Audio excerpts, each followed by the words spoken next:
नासिर सिद्दीकी साहेब, अर्जुन नाईकवाडी साहेब, सचिन बोर्डे, काकासाहेब काकडे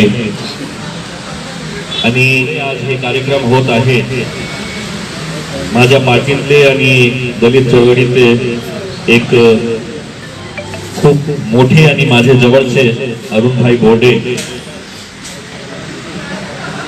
जेव्हा मला हे सांगण्यात आलं होतं की हे जे जालना रोडवर बाबासाहेबांचं जे पुतळा आहे, एक सभागृह तिथे बांधायचे आहे, तर अनेक लोकांनी मलाही सांगितलं होतं की त्याची एनओसी मिळणार नाही, हे काम होऊ शकणार नाही. पण मी त्यावेळेस अरुण बोर्डे कडून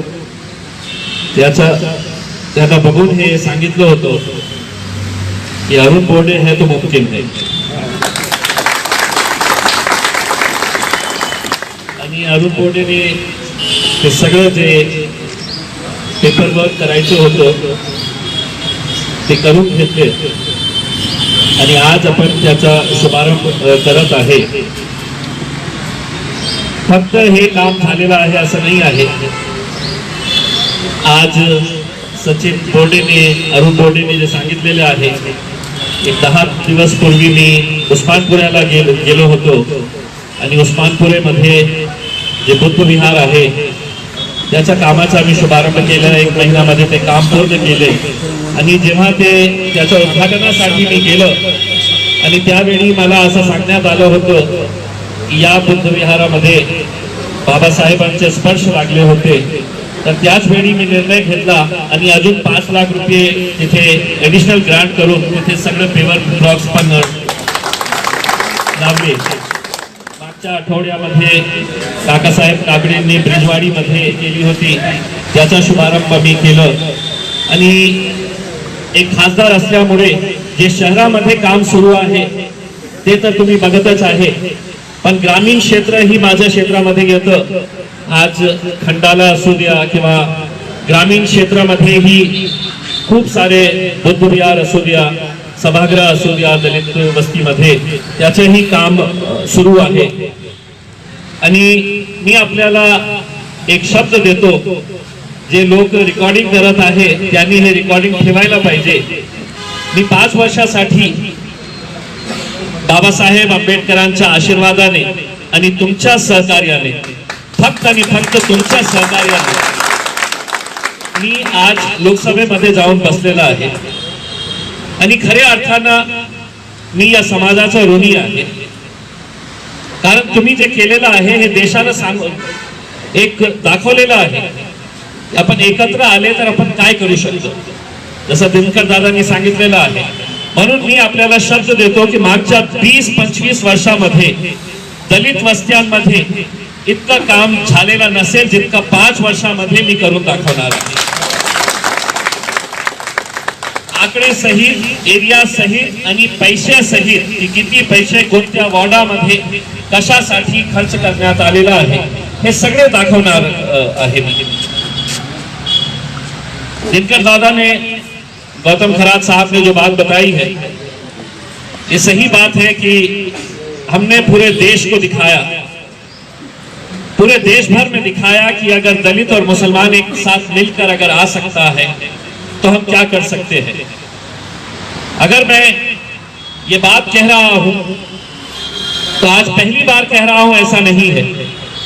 अगर इम्तियाज जलील औरंगाबाद से खासदार चुनकर आया है तो उसके सर के ऊपर ये सेहरा सजाने में अगर सबसे बड़ा किसी का हाथ है तो वो मेरे दलित समाज का हाथ है. जिस तरह की मेहनत आप लोगों ने किए हैं, शायद मैं जिंदगी भर भी अगर आप लोगों का एहसानमंद रहूं तो वो एहसान चुका नहीं सकता हूं, ये हकीकत है.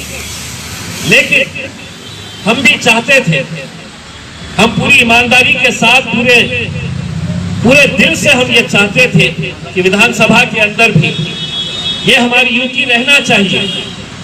मुझे आज भी याद है कि असदुद्दीन अवैसी साहब जब औरंगाबाद में आए थे तब उन्होंने मुझसे ये कहा था कि तुम जाओ और ये कहो कि अगर हम कुछ आमदार यहाँ से महाराष्ट्र से चुनकर लेकर आते हैं, और दिनकर दादा ने सही कहा कि 25-30 आमदार चुनकर लाना कोई बहुत बड़ी बात नहीं थी, क्योंकि हम एक नई ताकत बनकर खड़े थे। सबसे ज्यादा अगर किसी को डर था तो भारतीय जनता पार्टी को, शिवसेना को इस बात का डर था कि एक नई ताकत बनकर आ रही है, कि दलित मुस्लिम एक प्लेटफॉर्म के ऊपर आ रहा है। असदुद्दीन अवैसी साहब ने कहा कि एक पैगाम उन्हें भेजो कि बाड़ा साहब, अगर हमने इतने आमदार अगर चुनकर लेकर आए तो राज्यसभा के अंदर आप जाकर वहां पर बैठेंगे राज्यसभा में। लेकिन कहीं ना कहीं किसी ना किसी से कोई चूक हुई। मैं ये नहीं चर्चा करने की जरूरत है, लेकिन जिस तरह दिनकर दादा ने ये कहा है कि नेताओं को हम बनाते हैं, अगर मैं काम नहीं कर रहा हूं, अगर मैंने, जैसा अरुण बोडे ने बताया है कि कहीं ना कहीं जब मैं चुनकर आया था तो लोगों के अंदर यह भ्रम था कि क्या मैं दलित बस्तियों के अंदर काम करूंगा। मैं अरुण साहब आपको ये शब्द दे रहा हूं और इन लड़कों से ये कह रहा हूं कि रिकॉर्डिंग संभाल के रखना। जितने बुद्ध विहार, जितने अंबेडकर भवन, जितने सभागृह पिछले कई 20-25 सालों के अंदर नहीं बने हैं, उतने मैं बनाकर दूंगा और मैं ये बना रहा हूं। लेकिन हाँ, ये भी मैं जानता हूं अच्छी तरह से कि जब भी हम अंबेडकर भवन के काम की शुरुआत करते हैं, बुद्ध विहार की काम करते हैं, तो उसमें कैसे कैसे रुकावटें लाने की कोशिश की जाती है। अभी कुछ दिन पहले डीपीडीसी की जब मीटिंग हुई तो उस मीटिंग के अंदर अतुल सावे साहब ने और अंबादास दानवे साहब ने यह मांग की कि महाराणा प्रताप का एक पुतला बनाया जाए यहां पर। आपको पता है उस एक पुतले के ऊपर कितना खर्च करने वाली है महानगर पालिका? 1 करोड़ रुपया, जिसका टेंडर हो गया, जिसकी टेंडर की कार्रवाई शुरू हो गई। मैंने उस मीटिंग के अंदर खड़े रहकर यह कहा, दिनकर दादा, मैंने ये कहा कि 1 करोड़ रुपए का अगर हम पुतला बना रहे हैं, महाराणा प्रताप बहुत बड़े महापुरुष थे, अगर उसी 1 करोड़ रुपए के अंदर अगर हम औरंगाबाद के अंदर एक सैनिकी शाला खड़ी कर सके, एक अच्छा स्कूल खड़े कर सके और उस स्कूल का नाम हम महाराणा प्रताप के नाम के ऊपर दे, तो कितने लोगों का फायदा है। आपको मालूम होगा कि इसी जालना रोड के ऊपर हम गोपीनाथ मुंडे के स्मारक को हम बनाने जा रहे थे। जमीन किसकी? तो सरकारी जमीन। पैसा किसका? तो आपका पैसा। और हम वहां पर स्मारक बनाने के लिए जा रहे हैं। मैंने पंकजा मुंडे को विधानसभा के अंदर खड़े रहकर भाषण के अंदर ये कहा था कि गोपीनाथ मुंडे सही मानों में एक लोक नेता थे, जिनको मानने वाले ओबीसी समाज के, मुसलमान, दलित सभी लोग मानते थे। उनके नाम का स्मारक बनाने की बजाय अगर एक अस्पताल भव्य बनाते हैं हम और उस अस्पताल का नाम हम गोपीनाथ मुंडे के नाम के ऊपर रखते हैं, तो सही मानों में श्रद्धांजलि हम उनको दे सकेंगे। कोई सुनने के लिए तैयार नहीं था। सभी को चाहिए था कि नहीं, हमको स्मारक चाहिए। फिर मैं अदालत गया, हाईकोर्ट के अंदर गया, public interest litigation PIL file किया और अदालत को यह बताया कि हमें अस्पताल चाहिए। मुझे आज खुशी है 2024 के अंदर नतीजे क्या होंगे, मैं रहूंगा नहीं रहूंगा, मैं जीतूंगा हारूंगा, मैं लड़ूंगा नहीं लड़ूंगा, पता नहीं। लेकिन इसी जालना रोड के ऊपर आज 200 बेड के हॉस्पिटल का काम शुरू किया गया है। 200 बेड के हॉस्पिटल का काम शुरू किया है, वो भी सिर्फ इसीलिए कि मुझे अदालत जाना पड़ा एक PIL लेकर। 100 करोड़ रुपए से ज्यादा का फंड उसके लिए सैंक्शन किया गया है। मैंने कल रात में ही उसकी एक रिव्यू मीटिंग ली तो मुझे ये बताया गया है कि ये काम की शुरुआत तो हो गई है, ये 1 साल के अंदर 30 करोड़ रुपए ऑलरेडी उसके लिए सैंक्शन किए जा चुके हैं। तो आज ये 200 बेड के हॉस्पिटल जब बनेगा तो वहां पर कोई एक समाज का इंसान जाएगा उस अस्पताल के अंदर, सभी गरीब लोग उस अस्पताल का फायदा उठाने के लिए जाने वाले। आपने देखा होगा इसी जालना रोड के ऊपर पिंट्रावेल का फ्लाईओवर किस दिशा में होना चाहिए था, किस दिशा के अंदर बनाया गया। क्यों बनाया गया, किसके फायदे के लिए बनाया गया, किसी ने कोई आवाज नहीं उठाई। मैं खुद गडकरी साहब के पास गया और गडकरी साहब को यह कहा कि आप नागपुर के अंदर एक फ्लाईओवर के ऊपर दूसरा फ्लाईओवर, दूसरे के ऊपर तीसरा बना रहे, आप पुणे के अंदर फ्लाईओवर बना रहे, आप नासिक के अंदर इतना बड़ा फ्लाईओवर बना रहे, आप अहमदनगर जो हमसे छोटा है वहां पर एक पूरा फ्लाईओवर दे रहे हैं। सिर्फ औरंगाबाद में क्या वजह है कि हमको छोटे छोटे फ्लाईओवर्स के ऊपर से गुजरना पड़ता है। तो गडकरी साहब ने यह कहा कि अगर आज से 5 साल पहले, 10 साल पहले तुम्हारा कोई नेता आकर हमसे ये कहता कि ये फ्लाईओवर हमें पूरा और जालना रोड के ऊपर चाहिए तो हम दे देते, लेकिन कोई आया ही नहीं। मैंने कहा कि जो बात हो गई, अब क्या देंगे आप? तो उन्होंने मुझे वादा किया कि हम जालना रोड के ऊपर, हमने ये मांगनी की थी कि हमें एयरपोर्ट से लेके आप प्रिंटोवेल तक का एक फ्लाईओवर दे दीजिएगा। दिक्कत ये हुई कि जब उन्होंने ये मांगनी पूरी कर ली तो भारतीय जनता पार्टी के एक नेता वहां पर गए और उन्होंने कहा कि शेंद्रा से लेके वालुस तक चाहिए। अब दिक्कत यह हुई कि जब इतनी बड़ी मांग आ गई तो मिनिस्ट्री ने कहा कि इतना पैसा हम नहीं दे सकते। और सही है, मैंने खुद ने अशोक चौहान साहब से यह बात कही थी तब कि हम केंद्र सरकार से, चिकनथाना से लेके हम प्रिंटोवेल तक का फ्लाईओवर हम केंद्र सरकार से बनाते हैं और प्रिंटोवेल से लेके वालुस तक का ये राज्य सरकार ने। लेकिन यह है कि इसका श्रेय किसको जाएगा? सिर्फ इस छोटी सी सोच की वजह से आज जिस तरह की रुकावटें तैयार की जा रही है। अगर यह फ्लाईओवर शेंद्रा से लेके अगर वालुस तक का फ्लाईओवर अगर आप सैंक्शन करते हैं, भारतीय जनता पार्टी वाले इसे सैंक्शन करते हैं और उनके मंत्री जिन्होंने ये सुझाव दिया है कि हम इसको सैंक्शन कराएंगे, अगर आप करा सकते हैं तो मैं सुझाव दूंगा कि इस फ्लाईओवर का नाम डॉक्टर भागवत कराड़ के नाम के ऊपर किया जाएगा, क्योंकि ये काम होने ही वाला नहीं। जितनी हैसियत है उतना मांगो। औरंगाबाद शहर को कम से कम एक छोटा फ्लाईओवर जो प्रिंटोवेल से हम एयरपोर्ट तक पहुंचा सके हैं या चिकनथाने तक पहुंचा सके हैं, वो काम हम कर सकते हैं। अब हमारे पास पानी नहीं है और आप कह रहे हैं आपके घर में अब गैस लाइन हम डालने वाले हैं। आपको पानी चाहिए या गैस चाहिए ये बताइए? हमको पानी चाहिए और बताइए कई हजार करोड़ रुपए की गैस की पाइपलाइन आपके घर तक हम पहुंचाने वाले नहीं। चाहिए हमको गैस की पाइपलाइन, पहले हमारे शहर के अंदर आप पानी पहुंचाओ, उसके बाद हम गैस की बात करेंगे।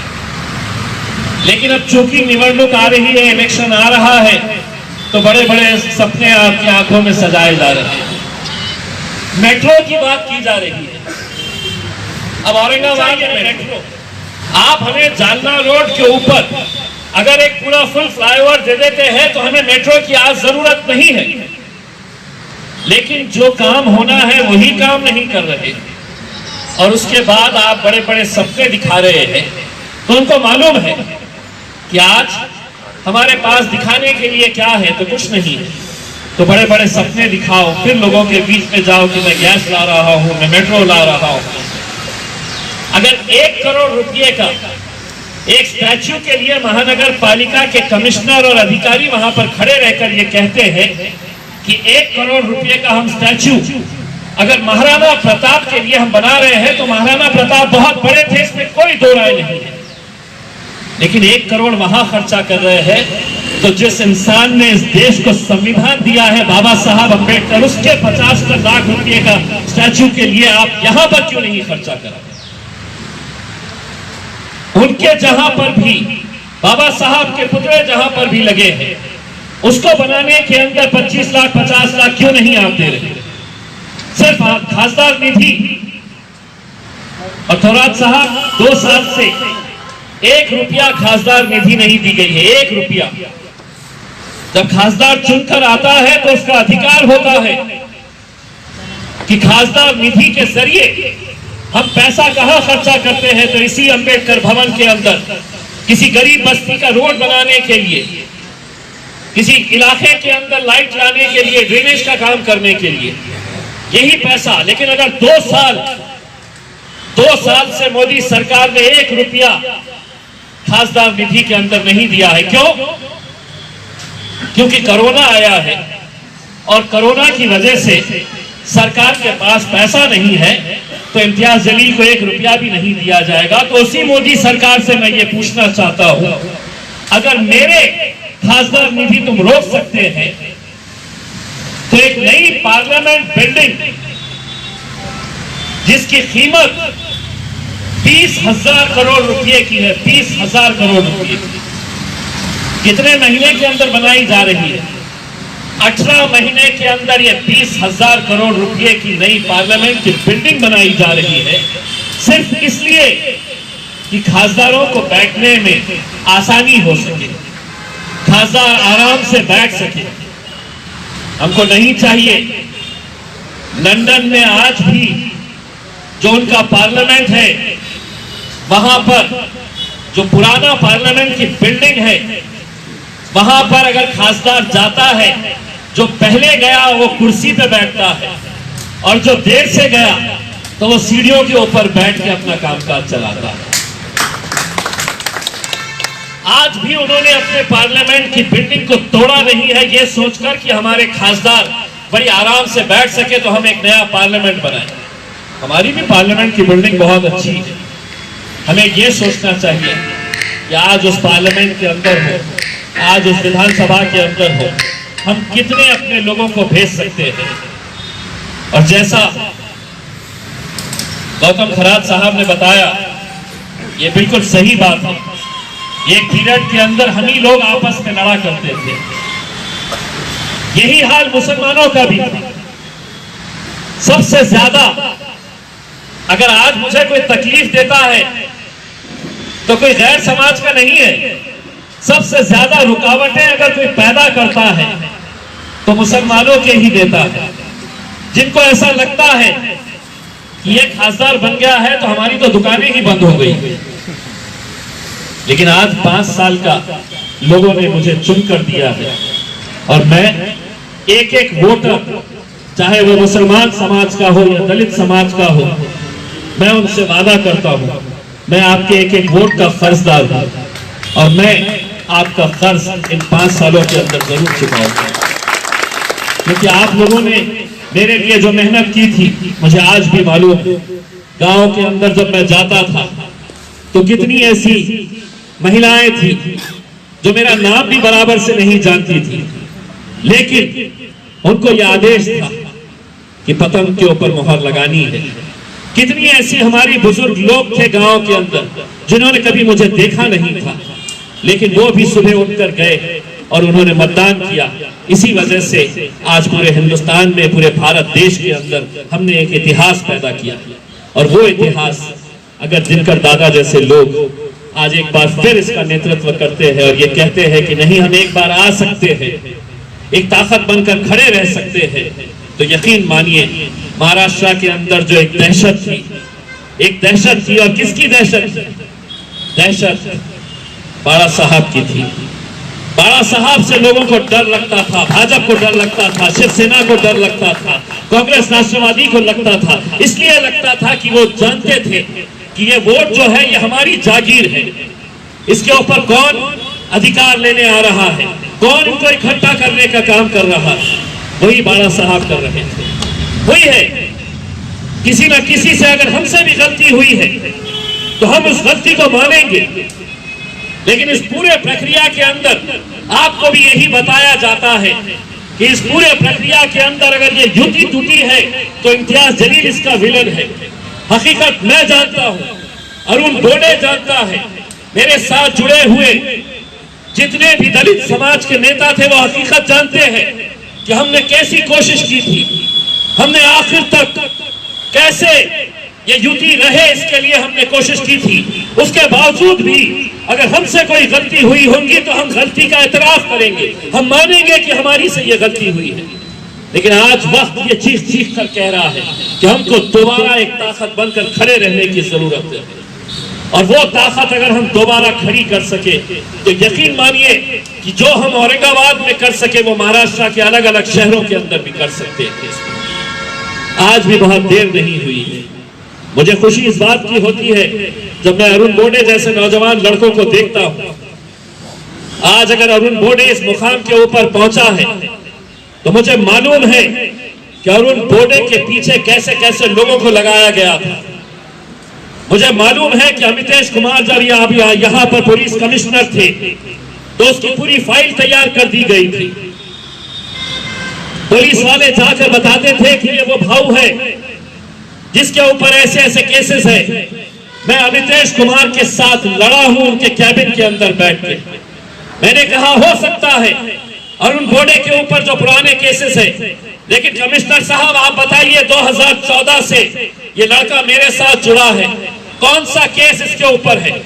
अगर पुराने केसेस के ऊपर अगर आप 10 साल 15 साल के बाद भी उन्हीं पुराने केसेस के ऊपर अगर आप कार्रवाई करते रहेंगे तो एक नौजवान लड़का जो आज समाज के लिए जो वो काम कर रहा है पूरी ईमानदारी के साथ, सिर्फ अपने समाज के लिए नहीं लेकिन समाज के अलग अलग घटकों के लिए वो काम कर रहा है।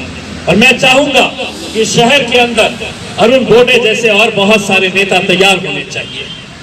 बहुत सारे लोगों ने आगे आना चाहिए। हर तरह की बनावटें आएगी लेकिन हमको इसका मुकाबला करना है। और मुझे आज खुशी इस बात की है कि जिस जालना रोड और जिस कोर्ट के सामने ये यहाँ पर जो काम की शुरुआत की जा रही है, फौलाद साहब मैं हफ्ते में अब 4 दिन जो है वो अदालत के अंदर गुजारता हूं।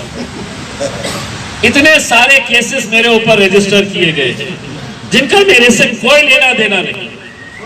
अगर मेरी जगह कोई दूसरा राजनीतिक पार्टी का नेता होता तो उसके ऊपर ये केसेस रजिस्टर नहीं किए जाते। लेकिन जज के पास हम जब जाते हैं तो जज भी मुस्कुराकर देख के कहता है एक और आया है आपके नाम का।